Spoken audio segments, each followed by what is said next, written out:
Amados amigos, queridos irmãos, boa noite a todos. Que a paz do nosso Mestre Jesus, o amor de Maria de Nazaré nos envolva, nos fortaleça hoje e sempre. Primeiro, parabéns, felicidades ao Centro Espírita que completou agora no final de maio 32 anos, não é?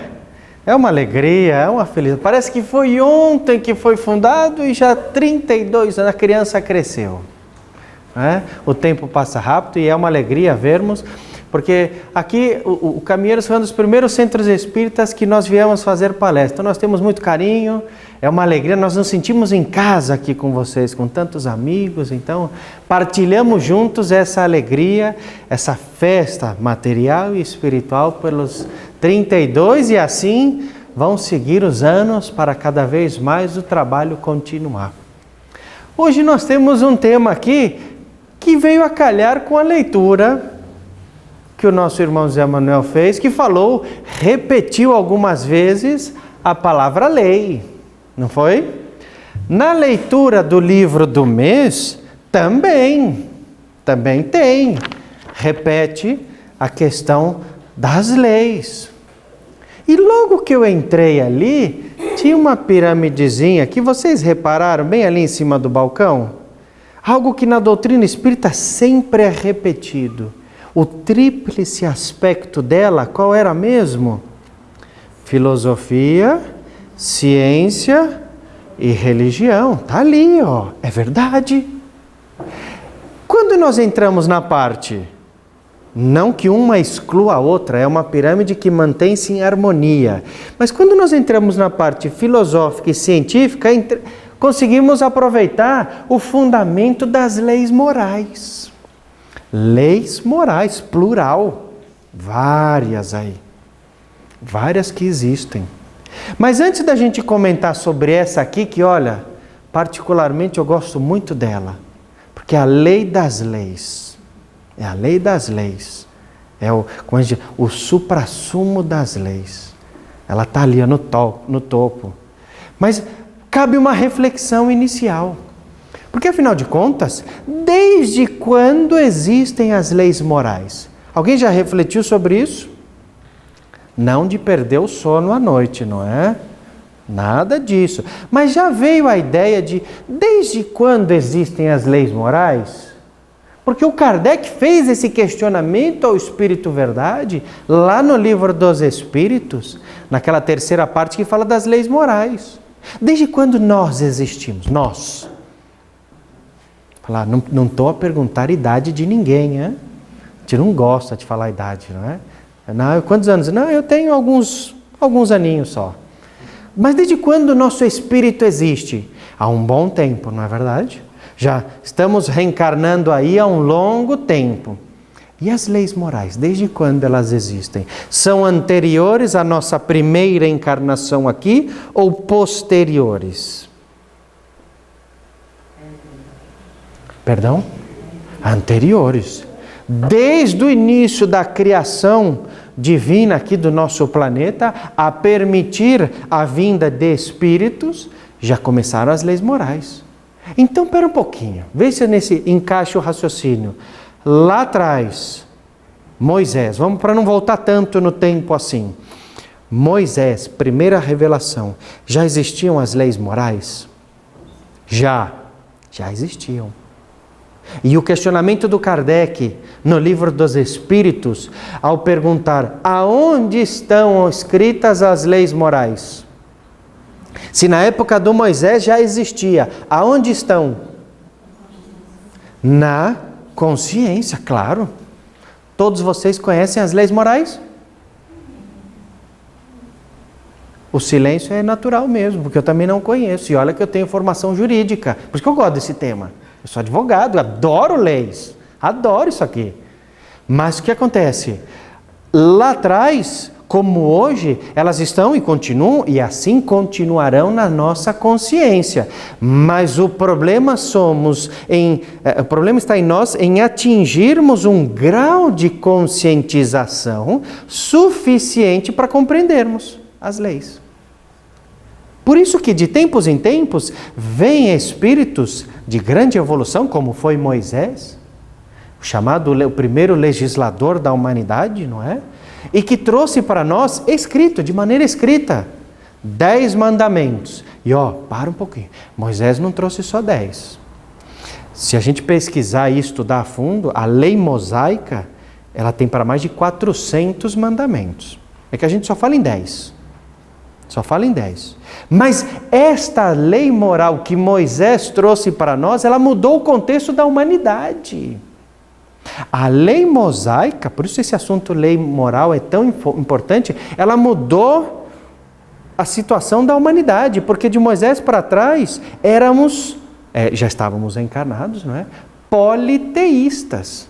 Deus da chuva, Deus do sol, Deus da reprodução, da fertilidade, Deus disso, Deus daquilo. Vem Moisés no seu primeiro mandamento e o que mudou o contexto? O que está escrito no primeiro mandamento? Mais ou menos. Esse é Jesus. Um pouquinho antes. Moisés foi 1250 anos antes. Eu sou o Senhor teu Deus, que te tirei da casa de servidão. Não tereis falsos ou outros senhores. Monoteísmo. Nós acreditamos em quantos deuses hoje? Um só. Inteligência suprema, causa primária de todas as coisas. Olha como o assunto legislação vai abrangendo para nós. Hoje nós somos monoteístas. E quando vem Jesus, a segunda revelação, e Allan Kardec, a doutrina espírita codificada por Allan Kardec, seguindo esse pensamento, que foi na lei mosaica lá atrás que começou. Aí a gente vai acompanhando o nascimento para nós da lei mosaica, da lei de Jesus, que aí sim, qual era mesmo que vocês falaram? Jesus pega uns 10, resume para nós. De 10 ele, e ao próximo como a nós mesmos, não é? Então pega-se Jesus e reúne todo esse ensinamento, mas continua a usar a palavra lei moral. Já imaginaram o que seria da nossa vida se não existissem essas leis morais? Eu gosto muito do Porto. Me identifiquei demais aqui. De uma série de fatores eu gosto e só vou ao Brasil a trabalho mesmo. E quando lá estou, já quero voltar. Gosto demais. Uma das coisas que me agrada aqui no Porto, que eu ainda conversava com o Júlio, é a questão da segurança. Portugal saiu agora recentemente o 3º país mais seguro do mundo, não foi? Viram a notícia? Mandei para a brasileirada toda lá, viu? Mandei mesmo. Falei, estou tranquilo aqui. Então, agora imagina o inverso. Imagina se não existissem leis aqui em Portugal, leis para segurança social. Como seria o nosso dia a dia aí fora sem nenhum regramento? Não seria essa tranquilidade aqui hoje. Com certeza Portugal e qualquer país que não tivesse nenhuma regra, existiria bagunça, o caos. Por isso essas leis morais. E quando vocês falam lei de Jesus, amar a Deus e ao próximo, ela encontra fundamento aqui, lei de justiça, amor e caridade. Porque vem Jesus e fez isso que vocês falaram, está no Evangelho. Do amor, amar a Deus e amar ao próximo. Olha essa frase que lá está no Evangelho segundo o Espiritismo. Desculpe se eu estiver à frente. O amor resume toda a doutrina de Jesus. Sentimento por excelência. A lei de amor é o capítulo que está no Evangelho, capítulo 11, amar ao próximo como a si mesmo. Então eu tenho o fundamento da lei de amor como o caminho, a verdade e a vida para seguir Jesus, correto? E aí eu encontro, me permita só voltar, eu encontro essa lei no livro dos Espíritos. Lei de justiça, de amor, que está no Evangelho, e de caridade. É uma ou são 3 leis? Uma só ou 3? Lei de justiça, amor e caridade, ou lei de justiça, lei de amor, como vocês viram agora no Evangelho, e lei de caridade. Uma ou três? Uma só? Alguém acha que são duas? Também pode. Livre-arbítrio, acho que são duas. Três. Não há problema. Uma só. Uma só. É uma lei que resume toda a doutrina de Jesus. Porque tem aqui um fundamento que vocês conhecem. Tem uma passagem de Jesus, veja só para quem se lembra. Não tem um momento que Jesus disse que a vossa mão esquerda não saiba o que faz a mão direita? Não tem assim? Para não desmerecer o que esta mão fizer, essa aqui tirar? Não é assim? O fundamento desta lição de Jesus, além do ensinamento moral, encontra-se nesta lei de justiça, amor e caridade. Encontra. Porque se a lei de amor é a lei sublime, que resume toda a doutrina de Jesus, o ensinamento mais importante para nós. Já dizia Chico Xavier que quem sabe, quem estuda, quem conhece, pode muito, é verdade. Há necessidade do esclarecimento, mas quem ama, sentimento, pode muito mais, pode mesmo.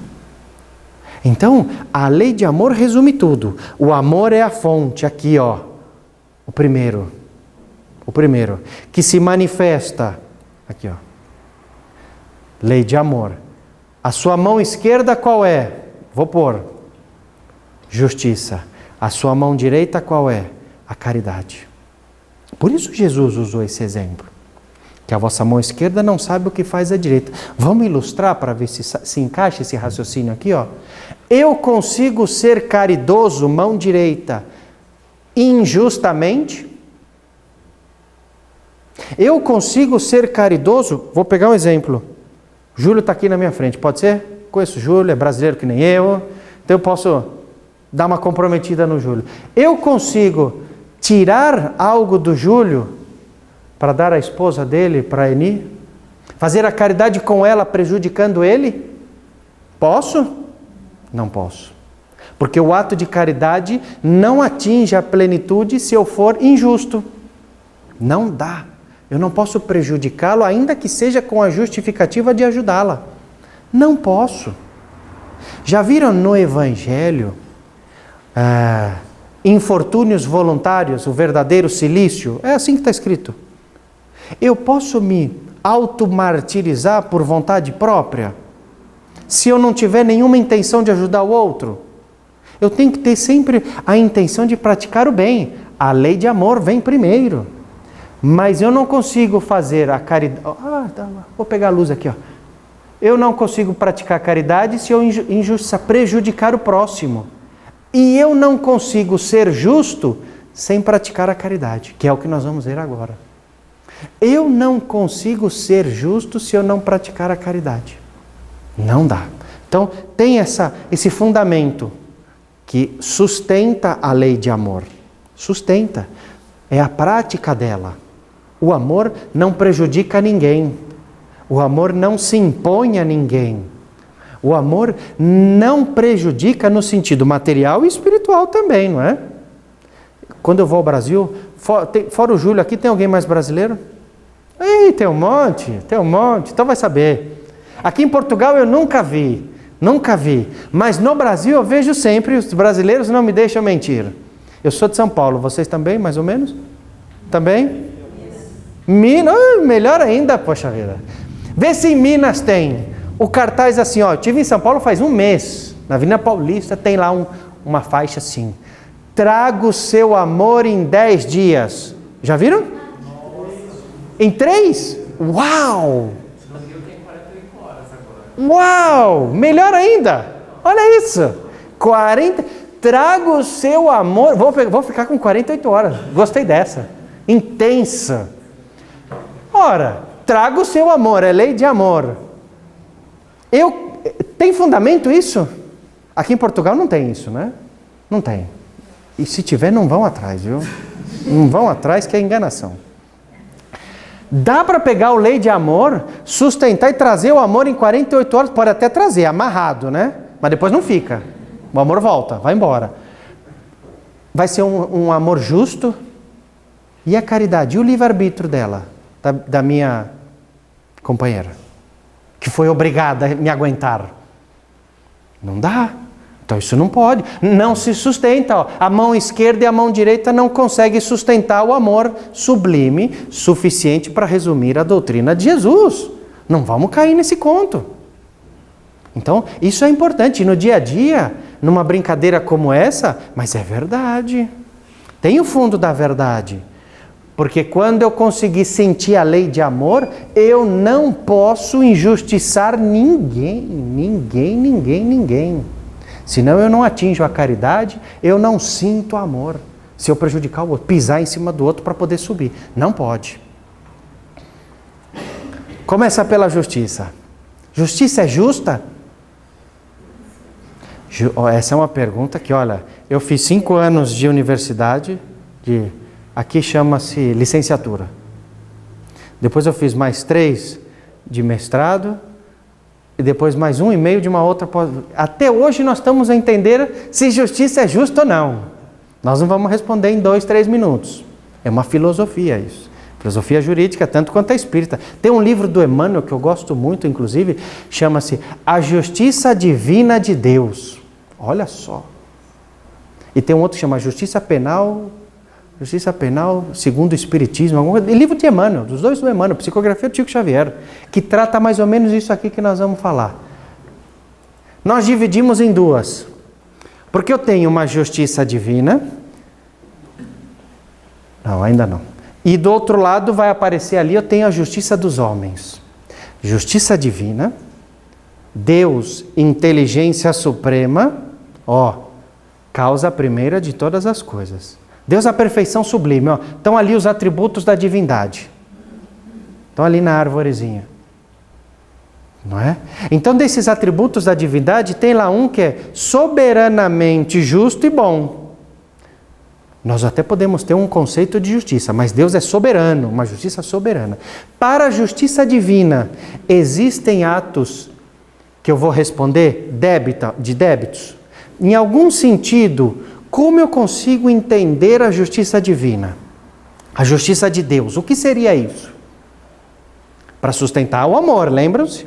O amor, a mão esquerda é a justiça. O que é essa justiça divina?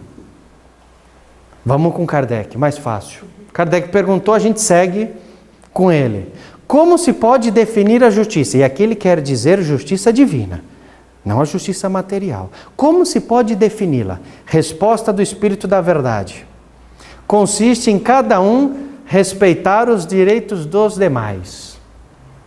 Parece algo simples, não parece? Resposta curta e direta. Na prática, uma coisa é teoria, outra coisa é prática. É onde eu costumo brincar, como Saulo de Tarso, a gente cai do cavalo mesmo. Nós caímos. Prática aqui, respeitamos os direitos dos outros? Às vezes, aqui é uma coisa interessante. Para a justiça dos homens, que também leva em consideração isto aqui, algumas faltas, alguns desrespeitos ao direito dos outros, nem é considerado crime, nem é considerado um erro para a justiça dos homens. Mas para a justiça divina, isso aqui é soberano, porque vem a história do livre-arbítrio. Amor se sustenta na mão esquerda no respeito ao próximo. Eu não posso amar a minha esposa se eu não respeitá-la, ainda que ela tenha uma opinião diferente. E particularmente, olha, eu posso dizer, lá em casa é um teste diário disso. Eu sou brasileiro, português brasileiro, minha esposa é argentina. Quando joga Brasil e Argentina, então... Aí eu lembro, pergunta 875 do Livro dos Espíritos, respeitar o direito do próximo. Eu tenho que lembrar. Messi, Maradona, Pelé. Brincadeiras, mas que a gente tem que respeitar a opinião do outro. Não é? A gente tem que respeitar nas maiores diferenças, porque cada um tem uma opinião, principalmente dentro de casa.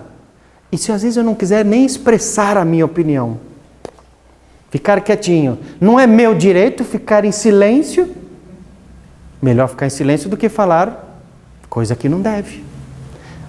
Facto é, eu preciso respeitar o direito do próximo, tanto quanto, completa aqui junto com o Espírito da Verdade, eu gostaria que me fosse respeitado. Se não cumprirmos isso, pode até ser que a situação não seja considerada uma falta para a justiça material, mas para a justiça divina sim será.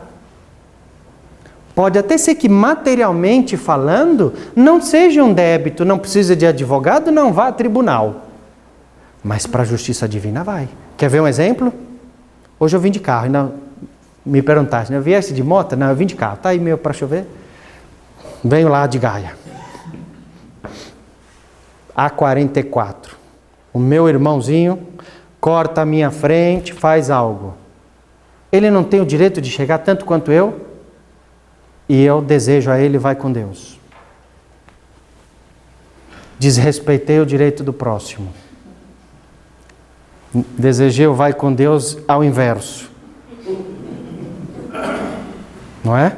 Ora, ele está apurado para voltar para casa, depois de um dia de trabalho, cansado. Eu vim de casa, tomei banho, prontinho. Eu não tenho que respeitar o direito dele, como condutor, a conduzir o seu carro, independente para onde ele vá? E eu vibrei, não falei, vibrei, pensei. Pronto. Não aconteceu nada materialmente, né? Graças a Deus. Materialmente não, mas e para a justiça divina? É um débitozinho. É um débitozinho que a gente vai escrever no livro da nossa vida. É um débitozinho. Porque o débito, a prova e a expiação é o descumprimento de uma lei moral aqui, ó, da justiça divina. Vou responder por isso? Vai. Vai. Quer dizer que eu vou ter que encontrar com o motorista de novo? Não. Mas vai responder por isso. Cada situação, até de pensamento, quando eu não souber respeitar isso, é uma dívida que eu adquiro. E materialmente, justiça dos homens. Em que se baseia a justiça dos homens? É o mesmo fundamento da justiça divina? Veja que nós estamos a analisar, não vamos perder o contexto, do amor na sua mão esquerda, que é a justiça. Em que se baseia a justiça dos homens? Pense o contexto histórico.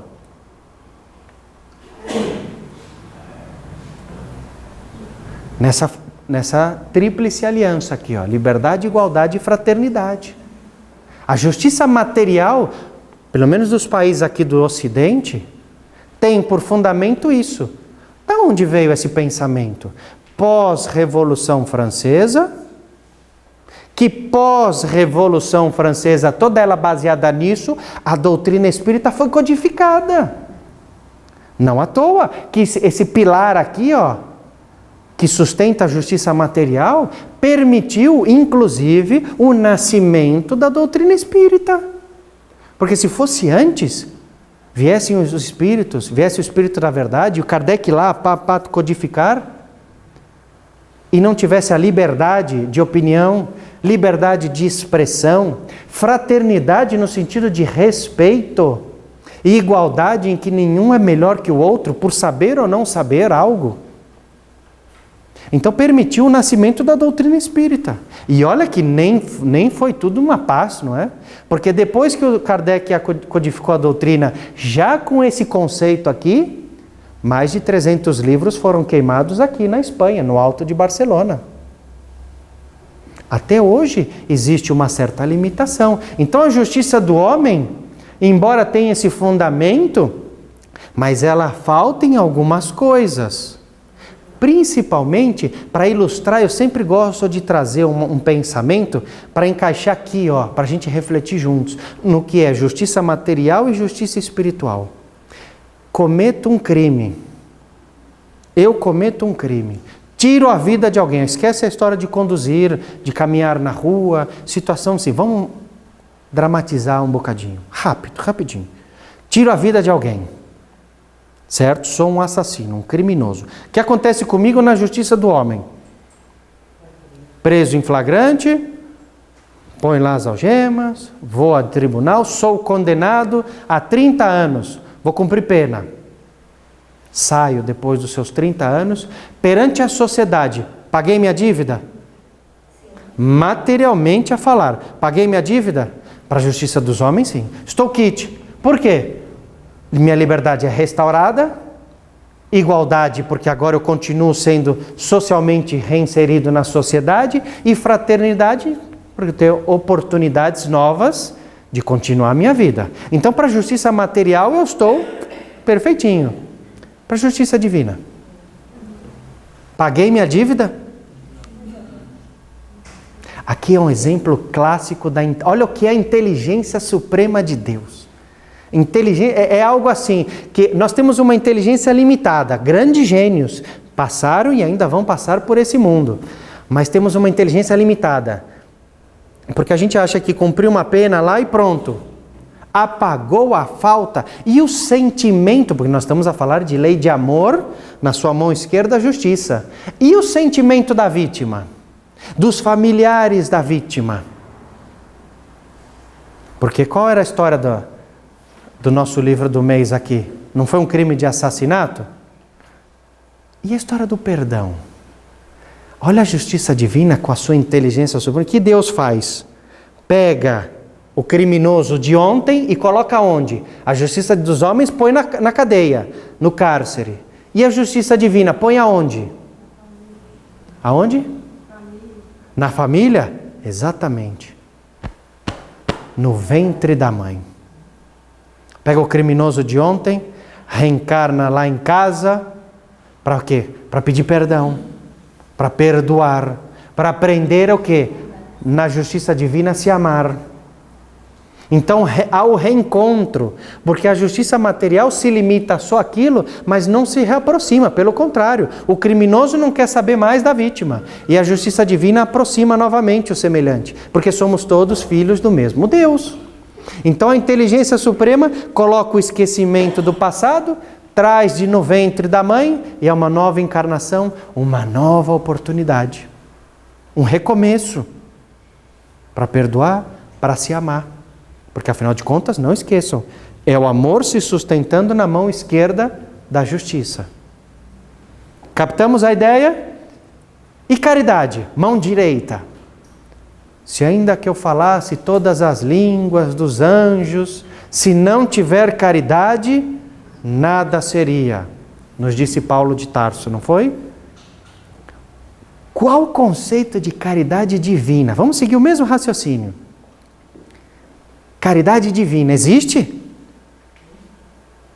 Essa é uma das perguntas aqui que eu acho, particularmente, mais bonitas. Seja pela pergunta e principalmente pela resposta.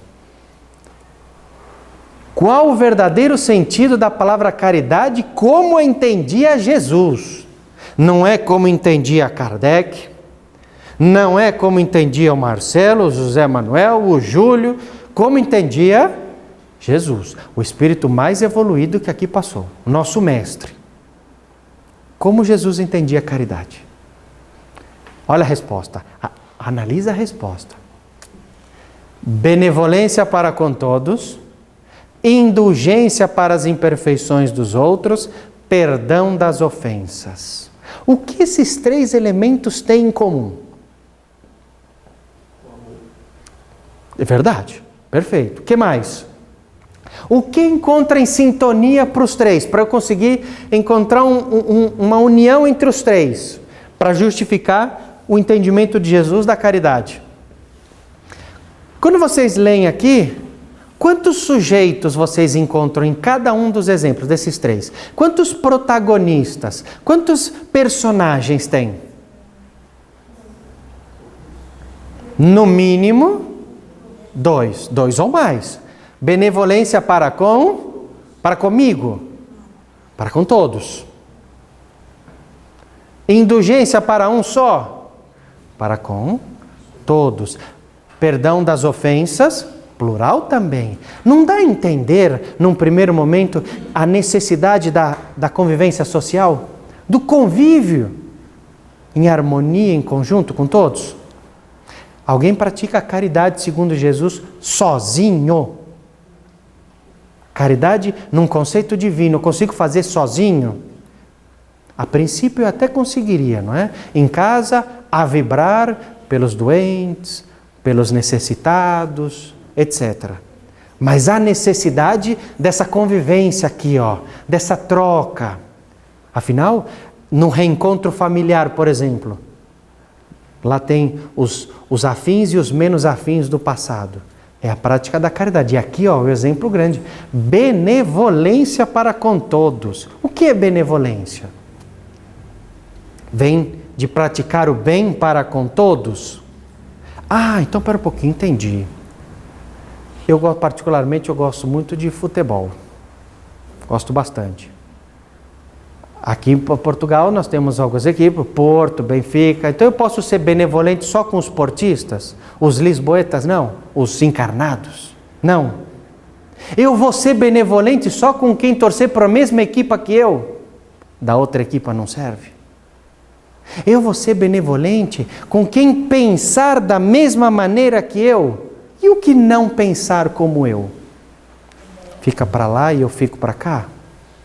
Olha a importância. A benevolência é com todos. Aquele que pensa igual, aquele que pensa diferente. O amigo e o, entre aspas, inimigo. Aquele que eu tenho uma afinidade maior, mas aquele que eu tenho uma afinidade menor. Com todos, todos e todos. Não tem distinção. Não tem. E não adianta reclamar. Todos. Sogra. Minha mulher pediu para eu não falar mais da sogra. Vai subir no ar aí, Júlio? Ih, corta essa parte. Corta essa parte. Põe pip, como se fosse censura de televisão. Brincadeira. Já registro então, minha sogra é uma pessoa fantástica. Ela vem inclusive para o nascimento do meu segundo filho, graças a Deus, para dar uma força para nós. Aí eu só posso agradecer minha sogra. Mas eu tenho que ser benevolente com ela? Com a sogra? Para quem não teve a sorte que nem eu de ter uma boa sogra? Tem. Indulgência, indulgência. O que é indulgência? Porque sem ser indulgente eu não consigo ser caridoso. Pelo menos como entendia Jesus. Se eu vir os defeitos alheios, não divulgá-los. Primeiro, o ideal é não ver. Mas se eu ouvir, não divulgá-los. Né? Júlio, sabe lá o fulano? Não acredita. Vem cá que eu vou te contar a fofoquinha. Boa e velha fofoquinha. Morre pela boca. Não pode. Por quê? Indulgência para com as imperfeições dos outros. Porque, afinal de contas, Deus não tem que ter indulgência para com as nossas imperfeições? Ou alguém é missionário aqui? Se for, me avisa que eu já vou sentar do lado. Se tiver um lugarzinho vazio, eu já sento aí com vocês. Não somos ainda. Então, a imperfeição, a indulgência para com a imperfeição de todos. É no futebol, é na política, é no trabalho, é no trânsito, é em casa, na rua, em palavras e em pensamentos. Porque isso aqui, para completar o último, perdão das ofensas, para quebrar o círculo vicioso de débitos, senão a caridade não consegue entrar. Vai entrar algo injusto, não caridoso, não verdadeiro, não amoroso. Então, o conceito de caridade resume tudo isso aqui, ó. É difícil. É um exercício diário. É um exercício diário. Porque na primeira oportunidade a gente reclama, a gente fala mal, etc. É um exercício diário disso aqui. Por isso que eu não consigo praticar ser justo quando eu falo mal do outro. Não consigo. E muito menos vivenciar a lei de amor que resume toda a doutrina de Jesus. Por fim, caridade para os homens. O que significa? Caridade para vocês, o que é? Eu não tenho mais nada ali. Está em branco mesmo. De propósito. O que é caridade para nós? Quando Chico Xavier desencarnou, 2002, do lado espiritual, havia, bem verdade que do lado material também, mas do lado espiritual foi feito todo um trabalho muito lindo, o seu espírito ali próximo ao corpo, velado por Cidália, sua segunda mãe. Vieram várias entidades de muita luz para aproveitar aquele momento. Havia o envolvimento de todos os espíritos que aparecem naquela coleção de André Luiz, Clarencio, Aniceto dos Mensageiros, Aulos, um espírito de muita luz, etc. Todos os mentores ali a envolver, fazer uma sustentação. Aparece no final, para resumir, José Xavier, o seu irmão, que foi um grande apoio para o Chico, Emmanuel e Leon Denis. Leon Denis faz um discurso a não deixar as pessoas, os espíritos que lá estavam, a desanimar. Não deixar com que os espíritos pudessem se abater pelo desencarne do Chico, porque afinal de contas, ele cumpriu a sua tarefa. Agora cabia o quê? Esse espaço em branco para cada um de nós. Ele fez, ele escreveu. E para nós? É a nossa vez. É o que Leon Denis falou lá atrás, em 2002. O que é caridade para nós? O que de melhor nós fizermos. O que cada oportunidade que nós aproveitarmos, de maneira justa, de maneira amorosa, é caridade. E fora dela, não há salvação. É por meio dela, caridade, que nós vamos encontrar salvação. Mas não pode ser uma caridade injusta. Não pode ser uma caridade sem o envolvimento do amor. Esse brilho do amor, do sentimento que resume toda a doutrina. No momento mais simples.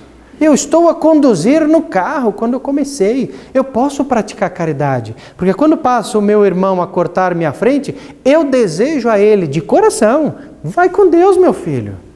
Porque às vezes ele pode estar atrasado com algum compromisso. Passo a rua, vejo sem abrigo. Não posso vibrar amor por ele? No trabalho, não posso vibrar amor pelo meu colega que pensa diferente que eu e quer passar minha perna, quer ficar no meu lugar? Toda oportunidade, por pequenina que seja, a gente começa a escrever ali, ó. Se da mesma maneira que eu pensar de maneira injusta é um débito para a justiça divina, quando eu vibrar algo bom, desejar algo bom, também é registrado, é um merecimento que eu adquiro, é a prática da caridade. Afinal de contas, hoje não dá para dizer que nós estamos cá reencarnados só a passeio. Portugal é lindo para passeio, mas não é só para isto. Nós temos que aproveitar a reencarnação. Não demora a reencarnar? Eu que o diga, minha mulher de 7 meses e meio. Nasce logo, criança. E para desencarnar? É assim, ó. Amanhã a gente já pode estar desencarnado. Então vamos aproveitar agora. Vamos aproveitar o momento. É a chegada ao momento da separação do joio e do trigo, disse Jesus. É o momento de aproveitarmos a nossa encarnação para escrevermos a nossa história na caridade. Mas nunca, nunca, nunca de maneira injusta. Porque senão vai acontecer o que Jesus disse. A mão esquerda vai retirar o que a direita fizer de bom. E aí não é amor. Pode ser qualquer outra coisa. Doentia, mas amor não vai ser. Por isso que isso é uma lei só. Lei de justiça, amor e caridade. Muita paz, muita luz, muita força para todos vocês hoje e sempre. Muito obrigado.